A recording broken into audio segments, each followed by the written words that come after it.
विधानसभा है फरीदपुर, बाकी 9 विधानसभाओं में सबसे पिछड़ी विधानसभा है, क्योंकि यहाँ विकास नहीं हो पाया। पता नहीं, जब 2003 में पढ़ाई कर रहा था हाई स्कूल की, पढ़ने में बहुत अच्छा स्टूडेंट था। आज तक 18 साल का अध्यक्ष और महामंत्री ऑल इंडिया में कुछ बना ही नहीं। मैंने बन के दिखाया है विकास। स्वागत है आप सभी दर्शकों का।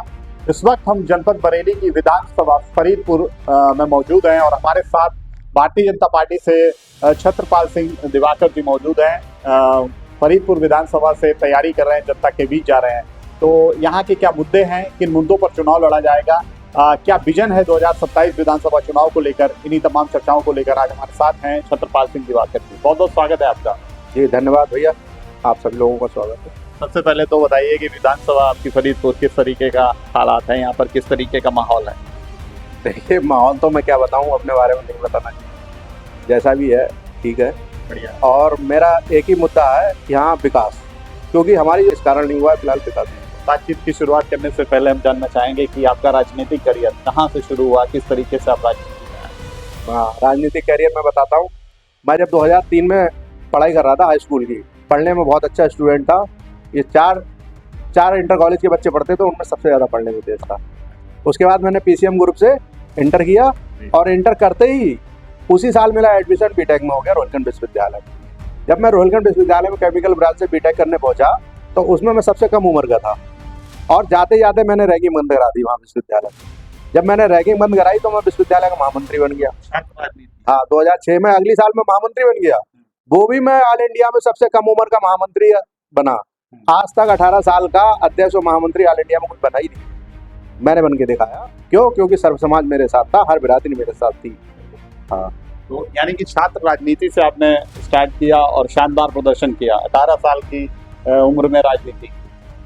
मुद्दे की बात कर लेते हैं। 2027 का विधानसभा चुनाव आ रहा है, फरीदपुर विधानसभा से आप तैयारी कर रहे हैं, जनता के बीच हैं, तो क्या सबसे बड़ा मुद्दा जनता का आपको लगता है? देखिए, मेरा एक ही मुद्दा है विकास, और थोड़ा बहुत जो भ्रष्टाचार है मैं उसको खत्म करना चाहता हूँ। सरकार तो आपकी, भ्रष्टाचार कैसा है? देखिए, थोड़ा बहुत मैं कहता हूँ ना कि जैसे मुकदमे लिखते हैं, चोरियां होती हैं, हर सरकार कम करने की प्रयास करती है। हमारी सरकार ने तो बहुत कम कर दिया, लेकिन जो थोड़ा बहुत रह गया वो मैं उसे खत्म करूँगा अपनी विधानसभा की बात कर रहा हूँ।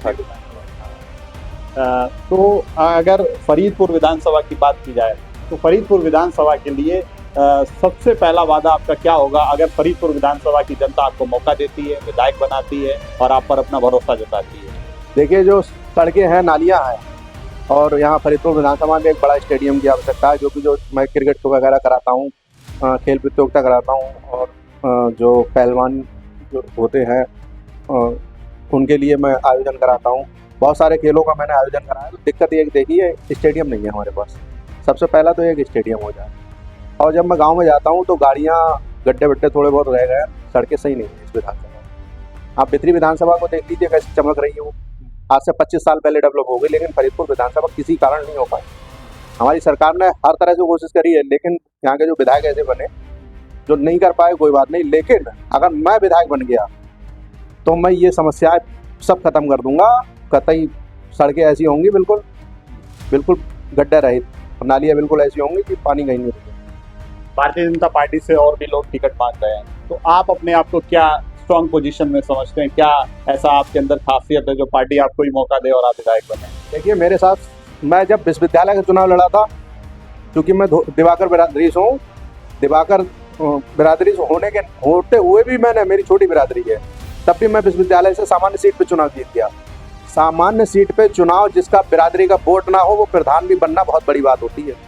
कोई बात नहीं, आप सब लोगों का सर्व समाज का साथ था तो मैं बन गया। मैंने फिर सामाजिक काम किए बहुत सारे, और सामाजिक काम किए उसकी चर्चा लेके, उसी की चर्चा फरीदपुर विधानसभा पे पूरे जिले में और लखनऊ तक है। मैं जो काम करता हूँ, समाज सेवा का काम करता हूँ, सबको जोड़ के चलता हूँ। और मैंने वो टीम जोड़ कर ली कि अगर मैं 2000 लोग बुलाता हूँ तो 4000 लोग इकट्ठे होते हैं। ये मेरे अंदर ताकत है, ये आपका प्यार है। अब क्या काम चल रहा है विधानसभा में? विधानसभा में जनसंपर्क चल रहा है मेरा, और बूथ अध्यक्ष से लेके मैंने प्रदेश महामंत्री हो, संगठन महामंत्री हो, प्रदेश अध्यक्ष हो, सबको सम्मानित करने का काम किया। अभी बूथ अध्यक्ष सम्मेलन हुआ था, इसमें क्या भूमिका रही थी आपकी? इसमें हमारी कोई भूमिका नहीं रही थी, हम खाली उपस्थित थे, क्योंकि उसमें जो बुलाया गया था खाली बूथ अध्यक्षों को ही बुलाया गया था, पार्टी के नेताओं को बुलाया गया था, और किसी बाहर सामान्य व्यक्ति को बुलाया नहीं गया था। तो इसमें हमारी कोई भूमिका नहीं थी। वो पार्टी का कार्यक्रम था और बहुत अच्छा कार्यक्रम हुआ था। समाजवादी पार्टी लगातार पीडीए की बात करती है, पीडीए पर चर्चा करती है, पीडीए का साथ ढूंढती है, तो क्या लग रहा है समाजवादी पार्टी का जो पीडीए है वो 2027 में कामयाब होगा? देखिए, सही बात तो ये है, अभी 2027 में हमारी सरकार बन रही है, फिर सरकार बनेगी। समाजवादी पार्टी जैसी सरकारें 5-10 साल में ख़त्म हो जाए, हाँ, बहुत पीछे चढ़ जाएंगे। और अच्छे जैसे हमने अभी चुनाव में आपने देखा, चुनाव में कैसी हमने बढ़त ली, वैसे ही यूपी में भी वही हाल होगा। यूपी में हाँ, एक तरफा चुनाव होगा।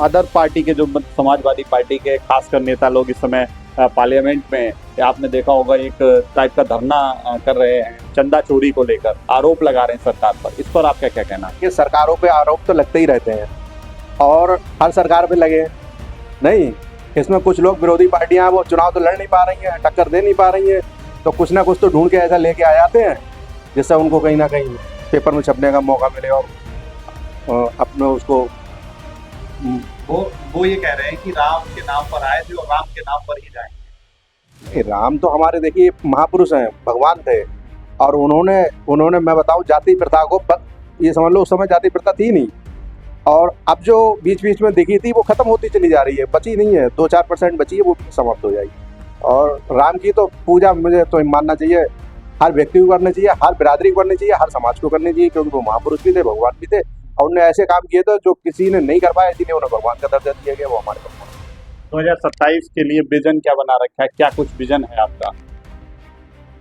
देखिए, जब मैं विश्वविद्यालय का महामंत्री था तो मैंने विश्वविद्यालय में रिश्वतखोरी बंद कर दी थी अपनी ताकत पे। बहुत बड़ा पद नहीं होता, छोटा सा पद होता, लेकिन मेरे पास संख्या थी उस समय, उस संख्या से मैं हर जगह जीत जाता था। तो 100% में मैंने 80% खत्म कर दी थी, 20% रह गई। तो मैं जो काम करूंगा सामाजिक काम करूंगा, और मैं अगर विधायक बन गया तो मेरी जनता का काम एक फोन पे हुआ करेगा, ये मेरा वादा। 2027 विधानसभा चुनाव के लिए प्रदेश की जनता के लिए, बरेली जनपद फरीदपुर विधानसभा के लिए क्या आपका एक संदेश रहेगा, युवाओं के लिए, बुजुर्गों के लिए, महिलाओं के लिए? देखिए, हमारी जो सरकार है वो जन कल्याणकारी योजना निकाल रही है, बहुत सारी उन्होंने ऐसी योजना दी है, ना तो महिला बची उसमें, ना वृद्धा बची और ना युवा बचा, कोई वर्ग, कोई जाति और कोई धर्म बचा ही नहीं जिसको उसका लाभ नहीं मिला है।